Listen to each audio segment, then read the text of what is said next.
Hello dear students, अपन बात करेंगे आज किस चीज का। पीएन जंक्शन डायोड की बात करेंगे कि पीएन जंक्शन डायोड होता क्या है। लेकिन पीएन जंक्शन डायोड जानने के पहले अपन ये जानने की कोशिश करेंगे कि पीएन जंक्शन डायोड बनाते कैसे हैं, कौन कौन सा मटेरियल रहेगा, पीएन जंक्शन डायोड में पढ़ना क्या है अपन को। देखो, पीएन जंक्शन डायोड को जानने से पहले सबसे ज्यादा जरूरी चीज ये है कि अपन को ये जान सके कि सेमीकंडक्टर मटेरियल क्या होता है। सेमीकंडक्टर क्या होता है, अब सेमीकंडक्टर सर आता कहाँ से है, सेमीकंडक्टर कैसे बना था, इन सब की चीज अपन डिटेल में बात करेंगे। फिर जब सेमीकंडक्टर्स की बातचीत अपन कंप्लीट करेंगे फिर पीएन जंक्शन डायोड्स पाएंगे। तो अपने पास अगर पहले मैं बात करूं तो थोड़ी सेमीकंडक्टर की अपन बातचीत करेंगे। अगर देखो सेमीकंडक्टर्स की बात करें कि सेमीकंडक्टर होता क्या है,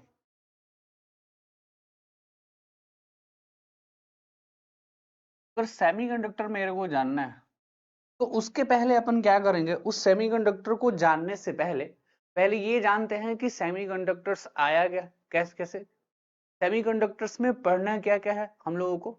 तो अभी अपन बात करेंगे किस चीज का, अगर सेमीकंडक्टर की हम बात करें तो देखो सेमीकंडक्टर्स में अगर सबसे पहले हम बात करें करंट्स की कि करंट कैसे आया। देखो करंट्स कैसे बना, करंट किसकी वजह से आया, तो करंट्स के लिए रिस्पॉन्सिबल क्वांटिटी जो है वो क्या है, इलेक्ट्रॉन है। अगर इलेक्ट्रॉन अपने पास नहीं होता, अगर ये इलेक्ट्रॉन अपने पास नहीं होता तो हम कभी भी करंट्स की बात नहीं करते। ये बात आपको क्लियर होनी चाहिए। सर अब ये इलेक्ट्रॉन्स आया कैसे, किसने डिस्कवरी करी इलेक्ट्रॉन्स की, पहले इन चीजों को जानने की कोशिश करते हैं। फर्स्ट ऑफ ऑल अपन बात करेंगे किस चीज का, इलेक्ट्रॉन्स का। एक्चुअली हुआ क्या, सबसे पहले अगर इलेक्ट्रॉन्स की बात करें, देखो थोड़ी सी हिस्ट्री जानने की कोशिश करते हैं कि इलेक्ट्रॉन्स का मेनली जो कहानी है वो है क्या। एक्चुअली देखो 1880 से लेके 1890 के एरा में एक्चुअली क्या हुआ, हमने मैटर्स पे क्या करा, स्टडी करा। हमने क्या किया, मैटर्स पे स्टडी किया और मैटर्स की इलेक्ट्रिकल प्रॉपर्टी को जानने की कोशिश करी कि मैटर्स की इलेक्ट्रिकल प्रॉपर्टी क्या है। मैटर्स के इलेक्ट्रिकल प्रॉपर्टी के बारे में जानने की कोशिश करी तो हमने ये पाया कि मैटर्स के पास अपनी एक इलेक्ट्रिकल प्रॉपर्टी है जिसमें हमने इलेक्ट्रॉन्स की डिस्कवरी करी। और देखो बच्चों, इलेक्ट्रॉन्स की डिस्कवरी जो है वो 1897 में हुई। इलेक्ट्रॉन्स की अगर हम डिस्कवरी की बात करें तो इलेक्ट्रॉन्स की जो डिस्कवरी है वो कब हुई थी, 1800। बात करें इलेक्ट्रॉन्स की डिस्कवरी की तो इलेक्ट्रॉन्स की डिस्कवरी हुई 1897। किसने करी भाई, जे जे थॉमसन नाम का एक साइंटिस्ट था अपने पास। उन्होंने क्या करी भाई, इलेक्ट्रॉन्स की डिस्कवरी करी इन 1897। जे जे थॉमसन फाउंड इलेक्ट्रॉन्स। उन्हें किसकी डिस्कवरी करी, इलेक्ट्रॉन्स की। आई होप ये बात सारी कहानी है जो भी थोड़ी बहुत बेसिक्स है उसको पहले अपन डिटेल में जानने की कोशिश करते हैं, देन अपन मूव करेंगे सेमीकंडक्टर्स पे, फिर पीएन जंक्शन डायोड क्या होता है, सारी चीजों की बात करेंगे। देखो जरा अपन बात करें, ध्यान से समझना इस बात को कि इसने क्या करी 1897 में, जे जे थॉमसन नाम के एक साइंटिस्ट थे, उन्होंने इलेक्ट्रॉन्स की क्या करी बच्चों, डिस्कवरी करी। अब इलेक्ट्रॉन्स की तो डिस्कवरी हो गई बट इन्होंने कुछ टाइम्स इनको ये लग गया पता करने में कि इलेक्ट्रॉन्स के ऊपर चार्ज कौन सा है, बेसिकली जो इलेक्ट्रॉन्स है उसके ऊपर चार्ज कौन सा है। तो आफ्टर सम इयर्स, एक्चुअली हुआ क्या, कुछ साल के बाद,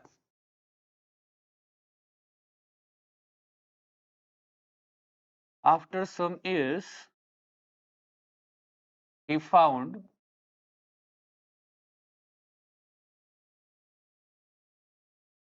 the charge on electrons।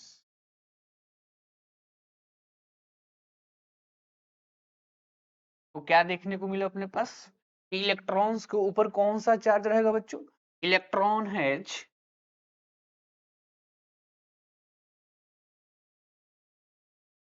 Electron has negative charge. ये पाया गया कि इलेक्ट्रॉन्स के पास कौन सा चार्ज है, नेगेटिव चार्ज है। फाइनली 1909 में ये पता लगा पाए अपन लोग कि इलेक्ट्रॉन्स के ऊपर क्या रहेगा, इलेक्ट्रॉन हैज नेगेटिव चार्ज। तो we can say that electron is a negative particles, negative charge particles. Electrons जो है वो क्या है, नेगेटिव चार्ज पार्टिकल्स है। अपन अगर बात करें यहाँ से सर 1909 में तो हमने ये पता लगा लिया कि इलेक्ट्रॉन्स के ऊपर क्या है बच्चों, नेगेटिव चार्ज है, बट ये पता करना था कि चार्ज कितना है। तो इलेक्ट्रॉन्स के ऊपर अगर चार्ज की बात करें हम, क्यू की अगर वैल्यू की बात करें तो इलेक्ट्रॉन्स के ऊपर कितना चार्ज रहेगा, 1.6 इंटू 10⁻⁻19 कूलम।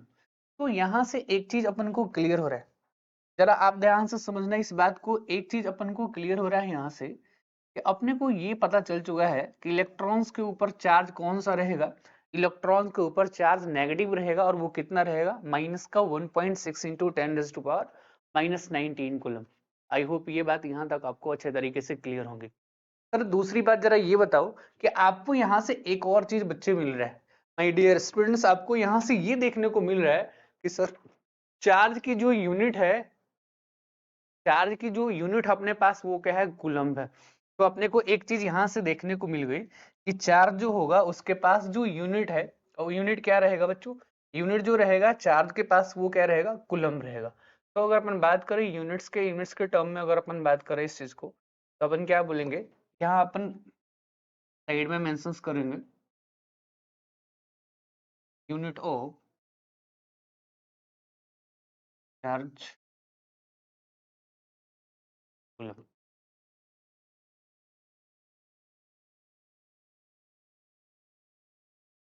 क्या रहेगा, कूलम्ब रहेगा। आई होप ये चीजें बहुत बेहतरीन तरीके से आपको क्लियर होंगी। तो नेक्स्ट बात क्या है सर, ये तो इलेक्ट्रॉन्स के बारे में हमने पता कर लिया, ये तो इलेक्ट्रॉन्स की कहानी थी, ठीक है जी। अब किस चीज की बात करनी है, अब मुझे बात करनी है इलेक्ट्रॉन्स की कहानी के बाद। जरा देखो कि इलेक्ट्रॉन्स के बाद में बेसिकली सॉलिड मटेरियल्स क्या होता है। इलेक्ट्रॉन्स की कहानी जानने के बाद बच्चों अपन क्या देखेंगे, सॉलिड मटेरियल्स के बारे में देखेंगे कि सॉलिड मटेरियल्स होता क्या है। अगर इलेक्ट्रॉन्स की कहानी देखने के बाद अपन कहाँ पहुंच गए भाई, सॉलिड मटेरियल्स पे। अब सॉलिड मटेरियल्स बनता कैसे, अब सॉलिड्स की अगर अपन बात करें, देखो जरा ध्यान से समझना इस बात को। अगर मैं बात करूं सॉलिड की, सॉलिड किससे बनता है, पहला दिमाग में ये क्वेश्चन बनना चाहिए कि सॉलिड बना कैसे। सॉलिड जो बना है वो किससे बना, एटम और मोलिक्यूल से मिलकर बना।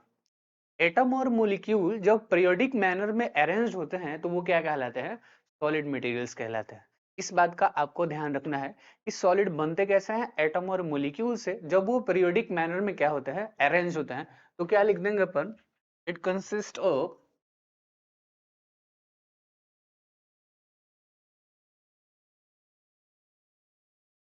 एटम और मोलिक्यूल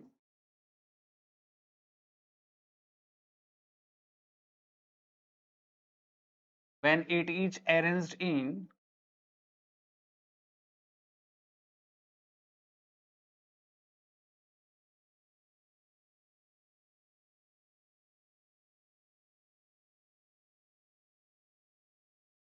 periodic manner।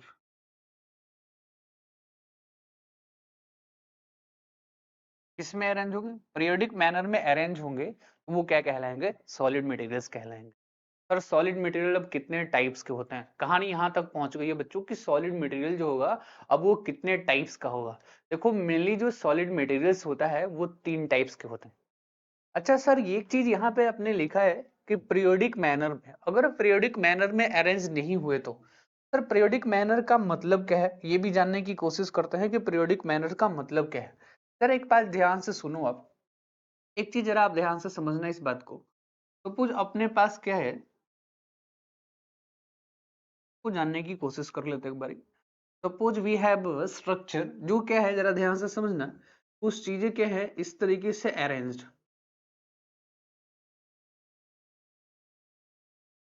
प्रॉपर रो और कॉलम में क्या है, ये अरेंज्ड है। अगर ऐसा है तो ये तो कहोगे आप कि सर ये किस फॉर्म में अरेंज्ड है, ये पीरियोडिक मैनर में क्या है, अरेंज्ड है। इसको क्या कहते हैं, जरा दो चीजें अपने पास निकल के आएंगे। तो आई होप आपको ये चीजें क्लियर हो पाएंगी, थोड़ा बहुत बेसिक्स का आइडिया लग जाए, फिर अपन अच्छे से क्या करेंगे, पहुंचेंगे सेमीकंडक्टर्स, पीएन जंक्शंस, डायोड पे।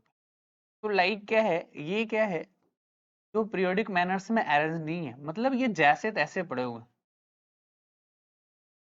तो क्वेश्चंस यहां से ये बनता है कि सर अगर पीरियोडिक मैनर्स में एटम अगर अरेंज्ड तो उसको हम कहते क्या। सबसे पहला सवाल ये बनता है कि अगर क्या है भाई, अगर क्या रहेगा अपने पास अगर मैं कह दूं कि पीरियोडिक मैनर में अरेंज्ड है तो उसको हम क्या कहते हैं? पीरियोडिक मैनर में जब अरेंज्ड हो एटम तो उसको हम क्या कहते हैं? क्रिस्टलाइन कहते हैं। पहली बात तो ये क्लियर हुई कि अगर मैं बात करूं केसेस की, अगर मॉलिक्यूल्स और एटम्स की बात करूं जो पीरियोडिक मैनर्स में अरेंज्ड हो उसको हम क्या कहेंगे? क्रिस्टलाइन कहेंगे। पर जो पीरियोडिक मैनर में अरेंज नहीं है उसको क्या कहते हैं? वो कहते हैं अमॉर्फस।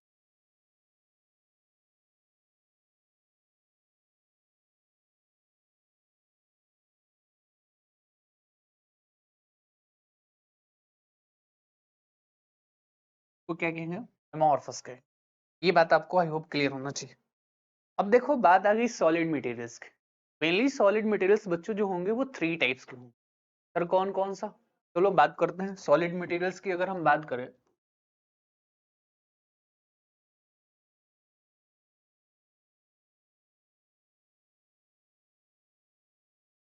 सॉलिड मटेरियल्स जो होंगे अपने पास वो 3 टाइप्स के होंगे। सर कौन कौन सा बताओ जरा। पहला कौन सा रहेगा बच्चों अपने पास? कंडक्टर। पहला अपने पास कौन सा? कंडक्टर। दूसरे की बात करें अपन इंसुलेटर। और थर्ड क्या है अपने पास? Semiconductor.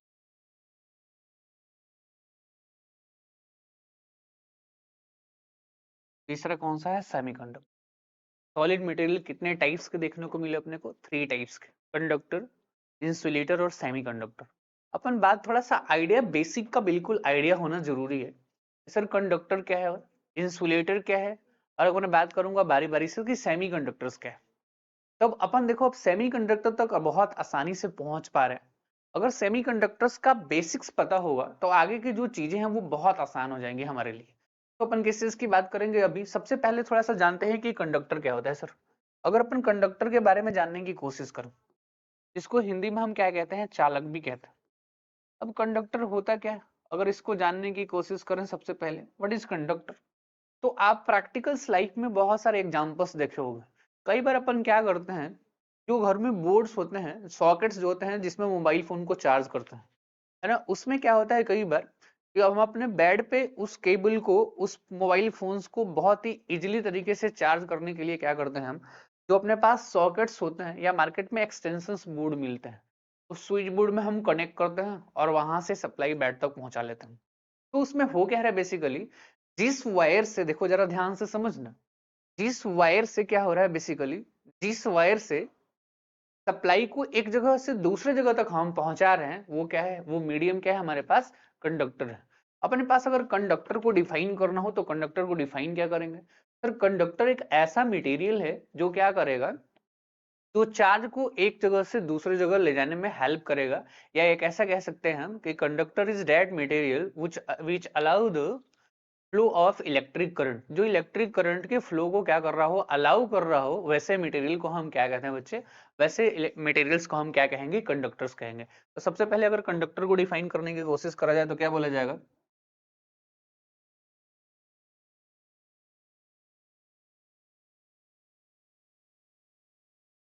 It is the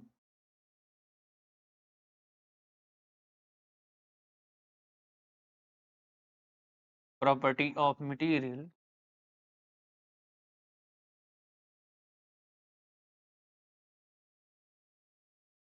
which allow the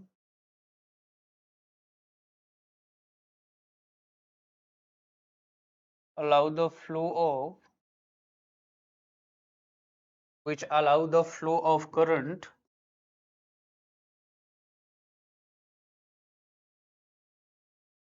is known as conductor. Sir बहुत ऐसे एग्जाम्स है जिसमें ये पूछ लिया जाता है कि सबसे अच्छा कंडक्टर कौन सा है।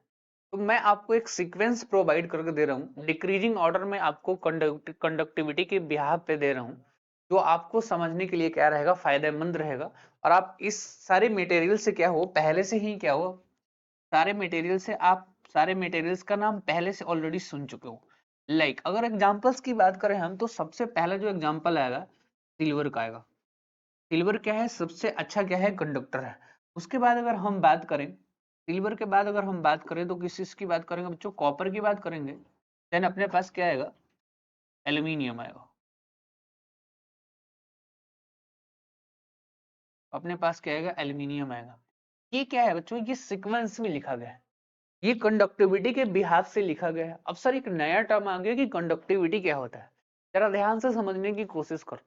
कंडक्टिविटी मटेरियल का ही एक प्रॉपर्टी है जो अपने अंदर से क्या करेगा, करंट को आसानी से पास होने देगा। मतलब कंडक्टर में किस चीज की प्रॉपर्टी होनी चाहिए, कंडक्टिविटी की, वो भी अपन बात करेंगे। पहले अपन कंडक्टर थोड़ा समझते हैं। तो अपने को ये देखने को मिला है कि सिल्वर, कॉपर और एल्यूमिनियम जो है वो बहुत अच्छे कंडक्टर्स हैं। अब एग्जाम में आपसे किसी एग्जाम में अगर पूछ लिया जाए यहाँ से क्वेश्चन, बताओ बच्चे कि सबसे अच्छा कंडक्टर कौन सा है। सबसे अच्छे अगर कंडक्टर की मैं बात करूं तो सिल्वर सबसे अच्छा कंडक्टर क्या रहेगा, गुड कंडक्टर। सिल्वर क्या रहेगा बच्चों अपने पास, सबसे अच्छा कंडक्टर है। आई होप ये बात क्लियर होना चाहिए। सर उसके बाद अगर सिल्वर नहीं रहा तो फिर हम कॉपर की बात करते हैं, कॉपर नहीं रहेगा तो फिर हम एल्यूमिनियम की बात करेंगे। आई होप ये चीज आपको क्लियर होगा। दूसरी चीज कि सर इसमें कंडक्टर में ऐसा क्या है कंडक्टर में जो करंट को आसानी से पास होने दे रहा है। सर ये बात आपके दिमाग में आनी चाहिए कि कंडक्टर में ऐसा क्या है जो आसानी से अपने अंदर से करंट को पास होने दे रहा है या करंट को कैरी कर ले रहा है आसानी से। देखो इसके लिए दो बात, एक बात आपको ये समझनी पड़ेगी कि करंट जो बनता है वो इलेक्ट्रॉन्स के फ्लो की वजह से बनता है। सीधी सी बात है। पहली बात ये कि जो अगर अपन करंट की बात करें तो करंट कहां से है, जब इलेक्ट्रॉन्स एक जगह से दूसरी जगह तक जाते हैं तो करंट को प्रोड्यूस करता है। ये बात आपको क्लियर होगा। अब इलेक्ट्रॉन्स अगर करंट के लिए क्या है, रेस्पॉन्सिबल है, तो इसका मतलब ये है कि कंडक्टर्स में जो इलेक्ट्रॉन्स है वो क्या होने चाहिए, बहुत ज्यादा। इलेक्ट्रॉन्स तो बहुत ज्यादा होना चाहिए बट इलेक्ट्रॉन्स का फ्री होना is very very important. Free electrons जितना ज्यादा किसी कंडक्टर में रहेगा उसकी कंडक्टिविटी उतनी ही अच्छी रहेगी। तो इस बात को आपको ध्यान में रखना है। तो एक पॉइंट में जहां तक मैंने लिखा था, it is the property of material which allow the flow of current is known as conductor. तो इसमें थोड़ा सा चीजों को मैं ऐड करता हूं। कंडक्टर हैज, क्या मैं लिख देता हूं, it has large number of free electrons, large number of free electrons. अब सर ये फ्री इलेक्ट्रॉन्स वाली कहानी जो है ना, ये बात पूरी तरीके से सेट नहीं हुई। वो भी अपन सेट करेंगे कि फ्री इलेक्ट्रॉन्स क्या होते हैं, इलेक्ट्रॉन्स फ्री कैसे बनते हैं, ये पूरी बातचीत करेंगे अपन। तो आपको टेंशन नहीं लेने की जरूरत है, अभी आप इस सेशंस को एंजॉय करो, इस सेशन का एंजॉय करो। ये बात आई होप आपको क्लियर पता चल गया कि अगर हम कंडक्टर की बात करेंगे तो कंडक्टर क्या होगा और सबसे अच्छा कंडक्टर कौन सा है। यहां से इंपॉर्टेंट चीजें निकल के ये आ रही है कि सबसे अच्छा कंडक्टर कौन सा है। तो सबसे अच्छा कंडक्टर कौन सा, सिल्वर देन कॉपर। ठीक है, अगर गोल्ड हो तो silver copper gold then aluminium. ये सीक्वेंस है, ये सीक्वेंस है कंडक्टिविटी पॉइंट ऑफ व्यू से। आई होप ये आपको क्लियर होगा। यहां तक आपको चीजें ये क्या होंगी, क्लियर होंगी। तो अपन हम मूव करेंगे किस चीज पे, कंडक्टर की तो बात हमने कर ली है। अब अपन मूव करेंगे किस चीजों पे, अपन मूव करेंगे बच्चों किस चीज पे, अपन मूव करेंगे अब इंसुलेटर्स पे। सर इंसुलेटर क्या हो, इंसुलेटर्स क्या है। अब देखो इंसुलेटर्स का मतलब क्या है, जरा ध्यान से समझना इस बात को। अगर हम इंसुलेटर्स की बात करें, इंसुलेटर्स है क्या, तो अगर अपन इंसुलेटर्स की बात करेंगे तो उसकी भी बात करेंगे कि इंसुलेटर्स होगा क्या। पहले जरा देखते हैं भाई इंसुलेटर क्या होता है, ध्यान से समझने की कोशिश करेंगे। कंडक्टर तो सर अच्छे से समझ आया। अब बात किस चीज की करनी है बच्चे, इंसुलेटर्स की करनी। इंसुलेटर्स क्या होता है, देखो हिंदी में इसको कुछ अलग कहते हैं। इंसुलेटर्स का मतलब ये है जिसमें करंट पास ना हो सके। कंडक्टर वो है जिसमें आसानी से करंट पास होता है, इलेक्ट्रॉन्स फ्लो करता है। और इंसुलेटर क्या है, जिसमें आसानी से करंट पास ना कर सके, लाइक दैट। ये क्या है अपने पास, सपोज ये मान लो मार्कर है, ये पेन है, क्या इसमें से करंट फ्लो करेगा, नहीं करेगा। सर क्या लकड़ियों में से करंट फ्लो करता है, नहीं करता है। सर प्लास्टिक में से करंट फ्लो करेगा, नहीं करेगा। वो क्या है, वो प्रॉपर्टी है किस चीज का, उस मटेरियल का जो अपने अंदर से करंट को पास नहीं होने दे रहा है। ऐसे मटेरियल्स को हम क्या कहते हैं बच्चों, इंसुलेटर्स कहते हैं। आई होप ये चीजें आपको क्या हो रही होंगी, क्लियर हो रही होंगी। अब जरा ध्यान से समझते हैं, इंसुलेटर्स को लिखते हैं। इंसुलेटर क्या होगा, क्या लिख देंगे, it is the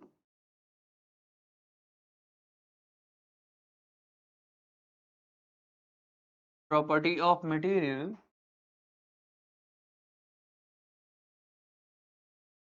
which does not allow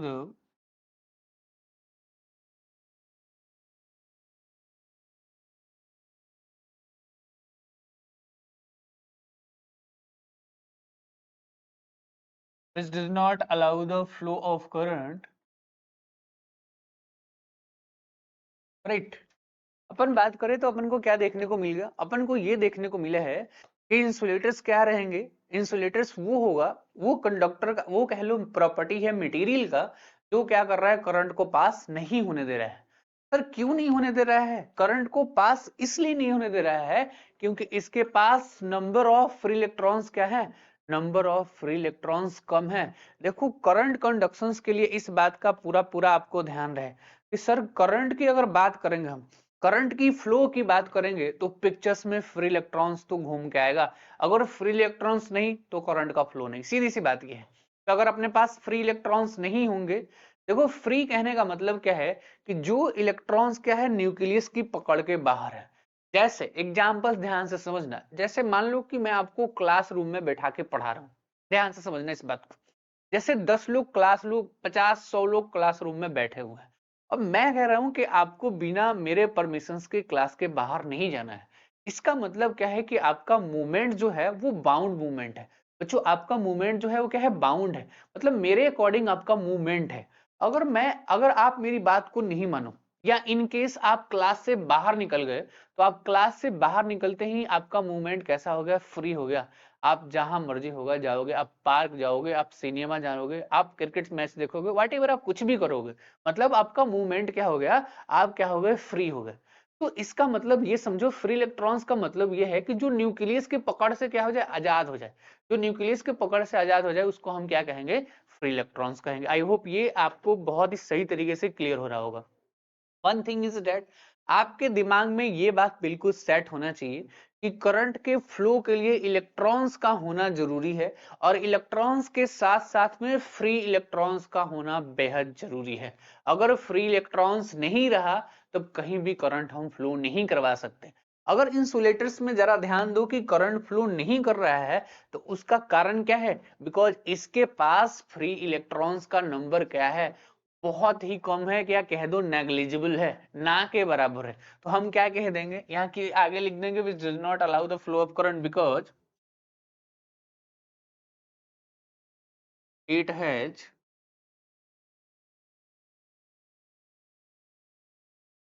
very less amount of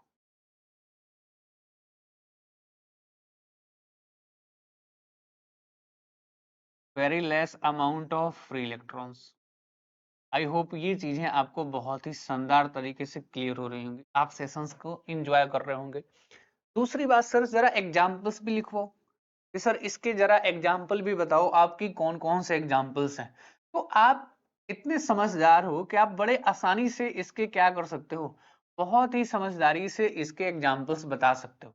like sir अब एग्जाम्पल कौन कौन सा होगा, जरा एग्जाम्पल्स की अगर मैं बात करूं, जरा ध्यान से देखो, तो एग्जाम्पल्स कौन कौन से होंगे अपने पास। तो बच्चों अगर एग्जाम्पल्स की बात करूंगा तो सबसे पहले एग्जाम्पल किस चीज की, वुड, जैसे क्या है अपने पास, वुड है, प्लास्टिक है, बॉटल है, एक्सेट्रा। बहुत ऐसी चीज है जिसमें क्या है, करंट को हम फ्लो नहीं करवा सकते। तो ये सारे के सारे किस के एग्जांपल हैं, इंसुलेटर्स के एग्जांपल। आई होप ये चीजें आपको हो रही हों क्लियर। सर अब जल्दी से बताओ जरा सेमीकंडक्टर क्या होता है, बिकॉज सेमीकंडक्टर्स ही तो कहानी जाननी है हम लोग, सेमीकंडक्टर्स की तो बात ही करनी है अपन को। सर सेमीकंडक्टर क्या होगा बच्चों, देखो जरा, अगर सेमीकंडक्टर्स की मैं बात करूं,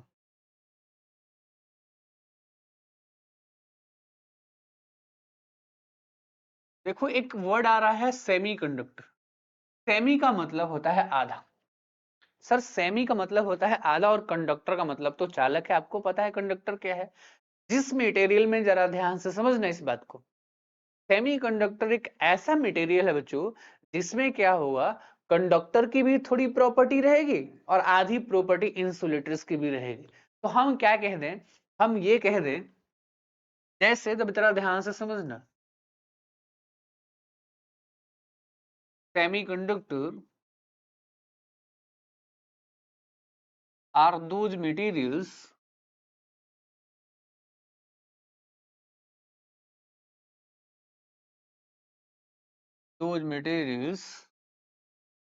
which conductivity lie between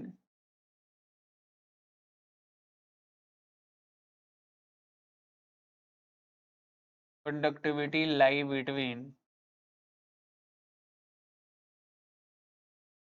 conductivity lie between insulators and conductor, insulators and conductors, insulators and conductors. और आई होप ये चीजें आपको क्लियर होनी चाहिए। क्या पता चला कि सर सेमीकंडक्टर एक ऐसा मटेरियल है जिसकी कंडक्टिविटी क्या होगी, जिसकी बच्चों कंडक्टिविटी क्या होगी, कंडक्टिविटी कहने के मतलब उसमें करंट फ्लो करने की क्या है एबिलिटी, वो क्या रहेगी, वो किसके किसके बीच रहेगी, इंसुलेटर्स और किसके बीच, कंडक्टर्स के बीच। मतलब उसमें करंट फ्लो भी करेगा, करंट ना भी फ्लो करेगा। अपन आगे देखेंगे सेमीकंडक्टर्स की, लेकिन हम ये कहेंगे अभी कि सेमीकंडक्टर एक ऐसा मटेरियल रहेगा जिसमें क्या रहेगा, जिसकी कंडक्टिविटी है वो कैसी रहेगी, जिसकी कंडक्टिविटी जो है वो कंडक्टर्स और इंसुलेटर्स के बीच में लाई करेगी। मतलब जिसकी प्रॉपर्टी कह लो या जिसका कैरेक्टर्स कह लो दोनों के बीच में होगा, उसको हम क्या कहेंगे, सेमीकंडक्टर। सर जरा आप काम करो, एक जरा एग्जांपल्स बताओ, एक एग्जांपल्स कौन कौन से हैं सेमीकंडक्टर मटेरियल्स के, एग्जांपल्स कौन कौन से हैं सेमीकंडक्टर मटेरियल्स के। चलो एग्जांपल्स की बात कर लेते हैं भाई। एग्जांपल्स की बात करें बच्चों तो सबसे बढ़िया एग्जांपल कौन सा है, सिलिकॉन। दूसरा कौन सा है, जर्मेनियम है। सर अब आपसे एग्जाम में कभी पूछ लिया जाए कि सिलिकॉन और जर्मेनियम का एटॉमिक नंबर क्या है, एटसेट्रा, अभी बहुत सारे हैं अपने पास, लेकिन अभी हम दो ही की बात करेंगे। अगर हम सिलिकॉन्स के एटॉमिक नंबर की बात करें, जरा ध्यान से समझना, तो सिलिकॉन का एटॉमिक नंबर क्या होता है भाई, सिलिकॉन का एटॉमिक नंबर की अगर बात करें बच्चों तो एटॉमिक नंबर कितना रहेगा, 14 रहेगा। अगर जर्मेनियम के एटॉमिक नंबर की हम जरा बात कर लें, जर्मेनियम के बच्चों अगर एटॉमिक नंबर की अपन बात कर लें तो एटॉमिक नंबर कितना रहेगा, 52 रहेगा। अब सर यहां से एक सवाल ये बनता है कि सेमीकंडक्टर्स को जरा पहचानने का और तरीका बताओ सर क्या है। देखो अगर अपन क्या बनाते हैं, जरा ध्यान से समझना, अगर आउटर मॉस सेल्स में, अगर बाहरी कक्ष में, न्यूक्लियस के किसी बाहरी कक्ष में फ्री इलेक्ट्रॉन्स का नंबर बैलेंस, सॉरी तो आउटर मॉस सेल्स में इलेक्ट्रॉन्स का नंबर क्या होगा बच्चों, अगर 4 रहे तो वो क्या कहलाता है, सेमीकंडक्टर कहलाता है, लाइक। अब देखो जरा अपन पता है सिलिकॉन के पास क्या है, 14 एटॉमिक नंबर है और जर्मेनियम के पास क्या है, 32 है।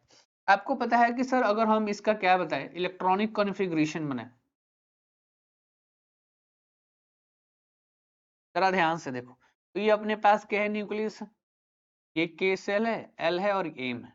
सर के सेल में कितने इलेक्ट्रॉन्स, 2 इलेक्ट्रॉन्स, एल में कितना रहेगा 8, एम में कितना रहेगा बच्चों 18। अब जरा ध्यान से समझना, अब मान लो के में 2 इलेक्ट्रॉन्स को मैं फिल कर दूं, 2 कर दिया, चलो फिल इधर, अब 2 इधर कर दिया, 8 इधर कर दिया, जरा ये भी देखो, 8 को हमने क्या करवा दिया, इधर फिल करवा दिया। अब कितना हो गया 10, आउटर मोस्ट में कितने इलेक्ट्रॉन्स बचे, बाहरी कक्ष में कितने, 4 इलेक्ट्रॉन्स। इसलिए आपको बताया था कि सिलिकॉन और जर्मेनियम के आउटर मॉस सेल्स में कितने इलेक्ट्रॉन्स बचेंगे, 4 इलेक्ट्रॉन्स बचेंगे। आई होप ये सारी चीजें आपको क्या होंगी, क्लियर होंगी। सेशंस को आपने क्या करा होगा, एंजॉय करा होगा, इसमें कोई डाउट नहीं रहा होगा। तो देखो थैंक यू सो मच आज के लिए। ये छोटी सी बेसिक्स की कहानी थी। अपन आगे का जो अपन अपने पास जो कहानी आएंगी वो सेमीकंडक्टर की आएंगी, और पूरा पीएन जंक्शन जो डायोड है बच्चों वो सेमीकंडक्टर्स पे क्या है, डिपेंडेंट है, इसलिए मैंने सेमीकंडक्टर्स की थोड़ी बहुत बातचीत करी है। तो थैंक यू सो मच आज के लिए। अपन नेक्स्ट लेक्चर्स में फिर मिलते हैं, नेक्स्ट क्लास में मिलते हैं। धुआंधार आप सेशंस को एंजॉय करोगे, आपको बेहतरीन तरीके से सारा कंटेंट प्रोवाइड करवाया जाएगा, तो आप अच्छे तरीके से सेशंस को एंजॉय करो। फिर मिलते हैं नेक्स्ट लेक्चर में। Thank you so much guys.